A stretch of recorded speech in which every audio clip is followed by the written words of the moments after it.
kayak ada keinginan buka HP, buka HP-nya kayak gitu tuh, ada bisikan-bisikan gitu. Terus waktu dia mandi kan, aku cek lah HP-nya, gila, nggak ada tuh yang di-chat cewek. Sebenarnya ini benar-benar memalukan. Pernikahan yang saya impi-impikan, idam-idamkan itu ternyata palsu kayak gitu loh, Om. Jadi Been a long time for me tidak rekaman wajah seperti ini, dan di video kali ini kita akan membahas kasus tentang pernikahan yang menyedihkan dari seorang selebgram bernama Melisa Zara. Jadi Melisa Zara ini adalah seorang selebgram cantik dari Tulungagung, teman-teman. Dia viral di sosial media dan banyak diperbincangkan oleh netizen atas KDRT yang dialami dari suaminya.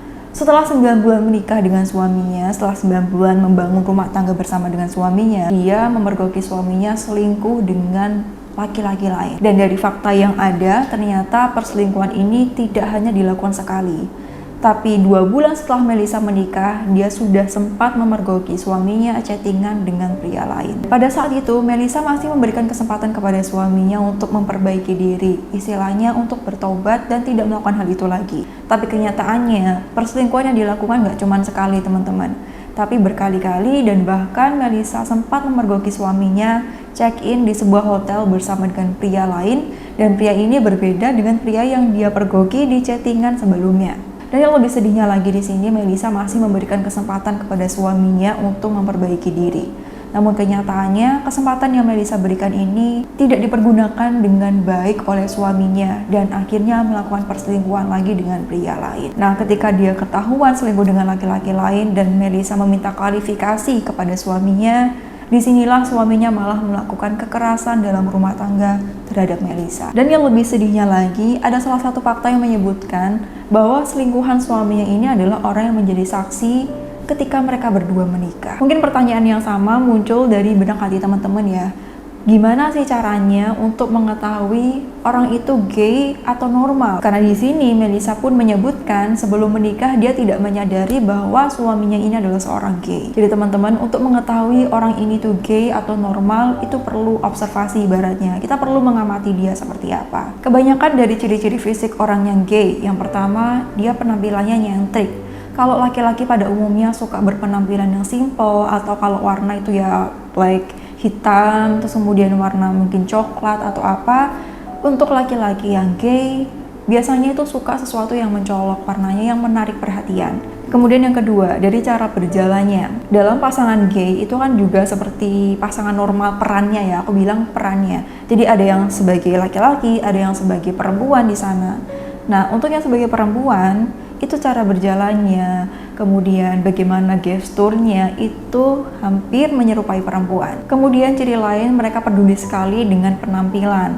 Jadi kalau sama perempuan itu bukannya tertarik, tapi mindsetnya adalah saingan. Kemudian cara lain adalah kita bisa melakukan pengecekan dari lingkungannya seperti apa. Kalau di sosial media kamu bisa cek followingnya itu siapa aja, kemudian followersnya siapa aja.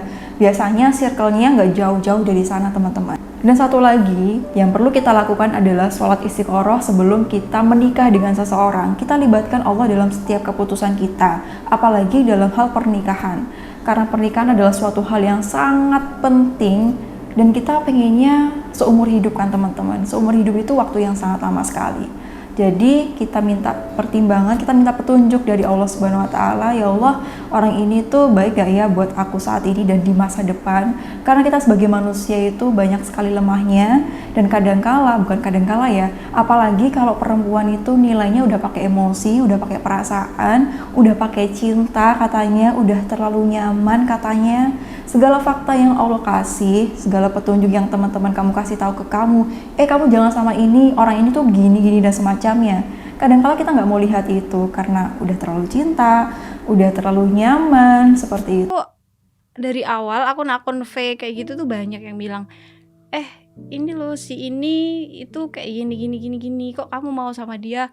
Loh, serius nikah sama dia? Sebenarnya sebelum menikah itu ada omongan di luar seperti itu. Si ini tuh gini, si ini tuh sama cowok apa? Iya, si ini sama cowok kayak gitu. Terus ada juga yang ngasih bukti, tapi Jadi minta bantuan sama Allah sebelum menikah. Dengan hati yang terbuka, menerima segala petunjuk yang Allah kasih. Nah, dalam kasus ini, Allah sebenarnya udah kasih petunjuk ya teman-teman. Setelah menikah dalam 2 bulan itu, Melissa udah dikasih tahu kalau pasangannya ini ada chattingan mesra sama pria lain. Seharusnya pada saat itu langsung di-cut. Kenapa? Agar traumanya tidak terlalu dalam, agar lukanya tidak terlalu dalam. Memberikan kesempatan orang seperti ini untuk berubah itu halnya seperti gambling atau taruhan. Taruhan yang potensi kalahnya itu lebih besar daripada menangnya. Memang Allah itu bisa memberikan kesempatan seseorang untuk berubah, tapi masalahnya kita nggak tahu kapan itu dan apakah akan berubah beneran atau berubah sih tapi lebih buruk. Kalau lebih buruk gimana? Dan bahayanya kalau sudah terjadi seperti yang dialami oleh Melissa Zara ini, selama 9 bulan dia menghadapi hal itu, melihat suaminya selingkuh dengan laki-laki lain, belum lagi KDRT yang dia terima. Ini lukanya bisa lebih dalam teman-teman. Dan seperti yang kita tahu, memang trauma itu bisa disembuhkan. Tapi alangkah lebih baiknya kalau mencegah aja daripada harus mengobati yang kita nggak tahu kapan ini akan benar-benar sembuh. Apalagi perempuan ya, kalau misalkan udah ada yang menyakiti itu biasanya keinget terus siapa yang menyakiti dia. Bener nggak? Jadi seperti itu teman-teman. Ibaratnya nih kalau Allah kasih lihat, ini tuh racun ya. Kalau ada racun di depan kamu itu dibuang, jangan diminum. Tapi ini yang terjadi adalah diminum, sehingga berbahaya buat diri sendiri. Jadi sekali lagi, jika Allah udah kasih petunjuk, orang ini itu buruk buat kamu, di awal langsung di-cut aja, demi kebaikan diri kamu sendiri. Dan kalimat penutupnya, kalau udah jelas-jelas ada racun di depan mata, itu dibuang, jangan malah ditelan. Karena kamu bisa keracunan, yang sakit adalah diri kamu sendiri. Dan buat yang merasa LGBT, gay, atau apapun itu, jangan pernah menikahi seorang perempuan hanya untuk menutupi status kamu aja. Karena kamu tahu sendiri traumanya itu bisa sedalam apa dan kita nggak tahu bisa sembuh berapa lama. Apakah kamu bersedia bertanggung jawab jika itu terjadi? Kalau tidak bisa melindungi, jangan menyakiti. Jadi seperti itu teman-teman, semoga kita bisa mengambil pelajaran dari apa yang terjadi di sekitar kita dan lebih berhati-hati lagi. Ingat, lakukan pengecekan sebelum menikah. Wajib dilakukan sedetail apapun itu. Karena diri kita berharga, kita penting, you deserve someone better. Kamu berhak untuk dapat orang yang lebih baik karena kamu adalah orang yang baik. Jadi seperti itu, sampai jumpa di video selanjutnya bersama aku Dewi Puspita. Ingat, cintai diri kamu karena kamu berharga dan kamu berhak untuk bahagia. Wassalamualaikum warahmatullahi wabarakatuh.